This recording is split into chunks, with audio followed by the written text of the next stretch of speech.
Glory America, bonjour, hi, Canada. Hugh at live inside the Beltway on this Wednesday, December the 12th. The first guest in this, my third hour, is Ronna McDaniel. She is chairwoman of the Republican National Committee. Good morning, Ronna. Welcome back to the program. Good morning, Hugh. Always good to be with you. Madam Chair, have you got the votes to get reelected? I do. I have the votes. I've got 2/3 of the committee that support me, and obviously I'm going to continue to talk to those members, look at things that we can do differently and better, improve on the things that we're already doing well, and talk to every other member and hope to earn their vote as well. You know, it won't surprise my audience. I think that's great news. I've endorsed Ronna a long time ago. I think she's done a great job for 4 years. We keep winning more seats in the House, and that's what I want to keep doing. Candidate quality matters. Leader McConnell said the obvious to everyone, candidate quality matters, but we can't change everything up in the middle of this. And so when does that vote happen, Chairwoman McDaniel? It happens at the end of January in California. Okay. And so there just is, that's in California? Yes, it is.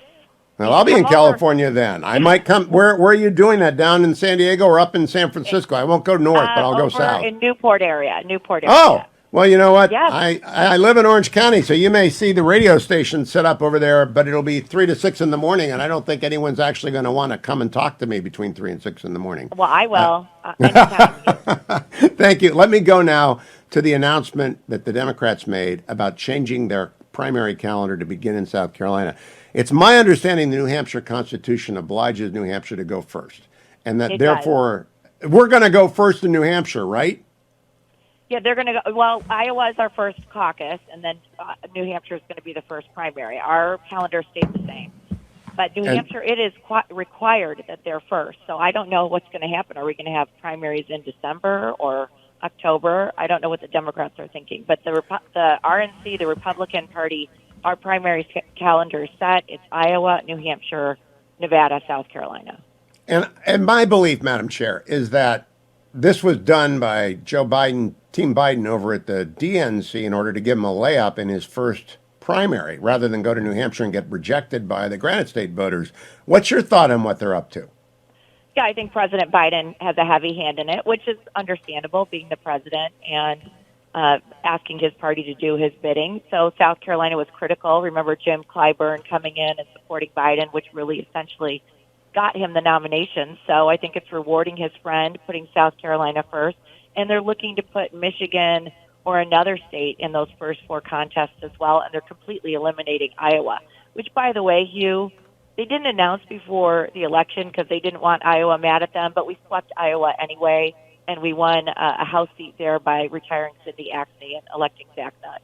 I say we didn't have a red wave. We had a series of red thunderstorms and a series of red flash floods in Iowa and Ohio and Florida and in New York, and that was enough to get us the House. And North Carolina. Yeah. So go ahead. Well, what I always say is look at the popular vote. We turned out 3.5 million voters. If the popular vote had stood for this election, we actually would have won the presidency. New York Times did an article on this yesterday. Oh. But in every single state, there was a Republican that won statewide. Arizona, for example, the top vote getter is a Republican, Kimberly Yee. So if one Republican is winning statewide, it's not a turnout issue. We've got to figure out what that sweet spot is that brought independents to that Republican and Republicans to that Republican and maybe not to other Republicans. I've known Treasurer Yee for a long time, and Treasurer-elect Yee. She's wonderful. She's terrific. She's great. She's great and will be a face of the party going forward. Let me now ask you about our own calendar. We know when the primaries begin, Iowa, New Hampshire, as you said, and New Hampshire will move up, and I think Iowa will probably move up if that's the case. And we did this once before, I think in 2012 or 2008. But I want to ask you, when are you going to get the candidates together? Because we're going to have a lot of candidates. Not only the former president who was declared, but we've got Asa Hutchinson who's in the race. I expect others to get in. When are you going to start bringing them together? Because in my view, you know this, the earlier the better for everyone, because we can get small dollar donors to start pitching in if WinRed or the RNC or the Senate Majority Fund or someone sponsors these debates or forums, people will watch. They'll get 20 million people. So right now we're looking at either July or August of 2023 to have the first debate. And we'll be passing those rules or the parameters for that first debate in our January meeting. And usually the first debate's in the host city of the convention, which is going to be Milwaukee.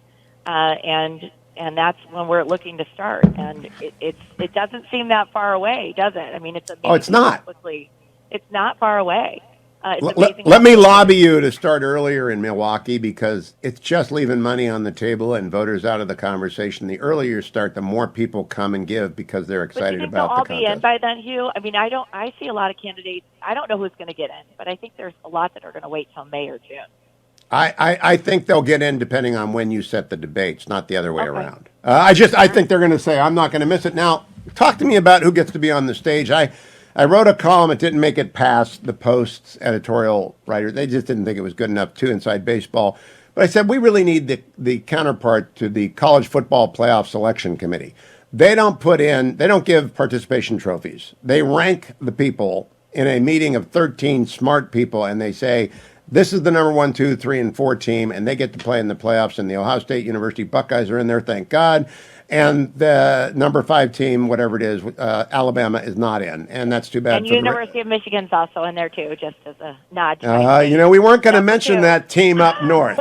We were not going to mention that team up north. I had to do it. I had to do it. So they're in. So that's a ranking by experts, not a poll, nothing like that. How are you going to pick who gets on the main stage, and will you limit it? Because I've already heard from people who say, I'm going to run for president. What do you think? And I think to myself, that's nuts, but they want to make money off of being on the stage.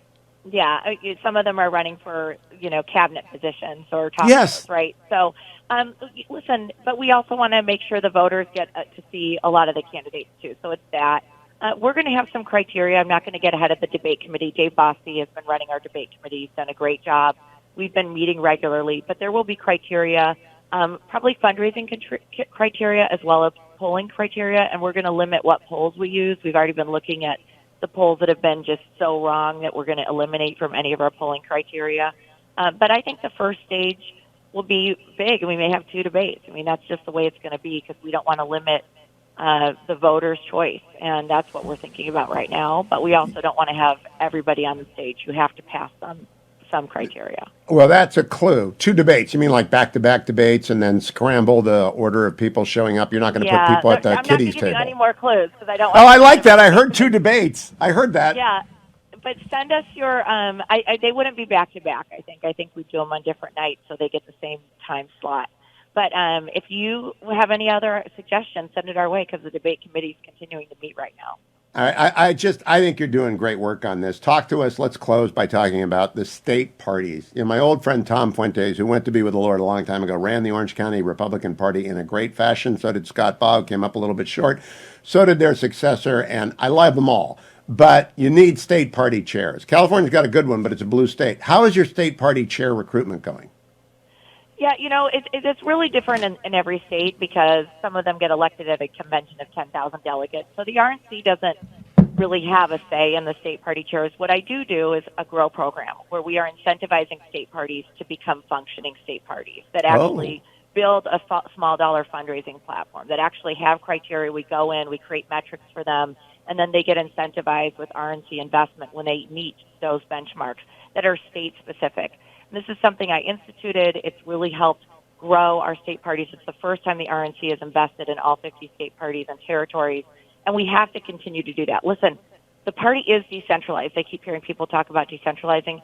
That's state parties, strong state parties and strong county parties on top of the community centers that the RNC is putting out. But the stronger they are, the stronger the party is overall. This is why you don't change chairs when you're winning. And Chairwoman McDaniel, is this the argument you're making to the 1/3 that haven't committed to yet? Look, what are you, nuts? Well, we're doing good stuff. I brought a lot of changes. Listen, we got out of the Commission of Presidential Debates. This is a first for the party. When Red has been launched under my tenure, the voter registration efforts we did were critical this cycle in North Carolina and Florida and Iowa. And on top of the community centers, where the first time the party has invested in Black, Asian, Hispanic communities in a long-term effort. And we saw the fruits of that with candidates like Monica De La Cruz, helping Michelle Steele. I mean, the list goes on and on. I just don't think you change an infrastructure. A lot of people who are calling for change don't understand what the RNC does. We put candidates in a position to win, and we build the road that all the cars drive on. But you need good candidates to get to the destination and good consultants. I'm going to talk about that, too. We're going to create a best practices for our candidates so they understand smart. Not to pay a consultant 18% of their TV buy or pay a ridiculous SMS texting rate. Because a lot of our candidates were first-time candidates this cycle, and didn't know that. Oh boy, that is well and truly necessary, and that's why Ronna McDaniel should be reelected chairwoman of the RNC. Thank you, Ronna, and Thank go you. Bucks. We'll see. I hope they have a rematch. Go Blue. I'll be right back, America. Stay tuned. I'm Hugh Hewitt.